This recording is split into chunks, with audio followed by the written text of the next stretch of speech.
Hi guys, how's it going? Sofia here from coachsofiafitness.com. So today I have for you a really great routine to help you just feel good. I don't think this routine is very specific to the hips or the lower back. I think it's more of a full body stretching mobility routine. So we will be stretching the hips, your lats, opening up your chest. This routine really incorporates some of my most favorite stretches and mobility exercises. So I just want to mention that this is actually a routine I'm going to go through for myself because I did a workout yesterday and I feel pretty sore. So I think it's time for me to do some stretching. So it's kind of just showing you what I would do on a regular day to help me just add some mobility and flexibility to my hips and back. Alright, so the first exercise I'm going to be using the foam roller. And so I'm going to be doing a similar exercise to the child pose, but we're gonna get a deeper stretch by using the foam roller. So I like to incorporate the shoulder external rotations as much as I can.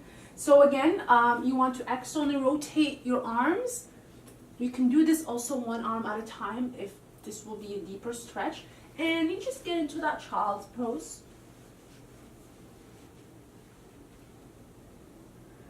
Let your chest fall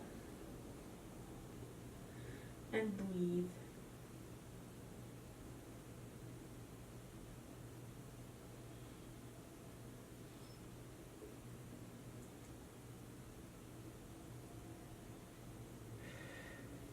And again, if this is a deep stretch, you can just do one arm at a time. You'll feel it more in your lats if you do it this way, so you will be stretching out your lats here, opening up your chest, opening up the shoulders. And again.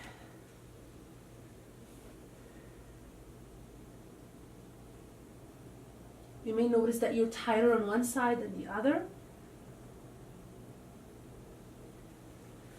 And you can alternate. So the next exercise that I like to do is the 90-degree stretch, or the countertop stretch. You can do this also using a wall or a desk or a table, but it's kind of doing the same thing as in the last exercise, just a little bit of a difference. One important thing here, you want to make sure that you are at a 90-degree angle between your shoulders and your upper body and your lower body here at the hips. And if you can also maintain straight legs, that would be great. So if you want to have straight line, I know sometimes it's hard when I do a workout, especially a leg workout, I get really tight. But just don't force yourself into it. Just let your body flow through the stretch. And so you want to have that 90-degree angle and let your chest fall again here. You can just move your legs a little bit to stretch out one leg at a time.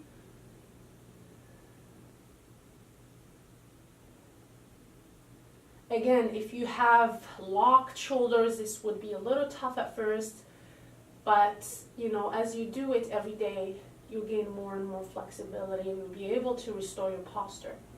Alright, so I like to also stretch out my hips. So I'm going to show you how to stretch up your hip flexors here. Just a different technique that I use, and I have shared this in a different video. If you look at the angle of your body, it's not really changing that much. It's just your position. So what I like to do is I like to do a pelvic tilt, backward pelvic tilt, and I can feel it right there. And then from here, I can move my hips around to mobilize my hip joint, and I can feel in my psoas muscles as well. So this is, for me, a better stretch, and it's really effective. So the next exercise is more of a mobility drill, and so I like to use my kettlebell to do this exercise because it's heavy. So if you don't have a kettlebell, something heavy to hold on to, you can use a wall, you can use your couch, anything that you can just hold on to. So from here, I just like to drop into a deep squat.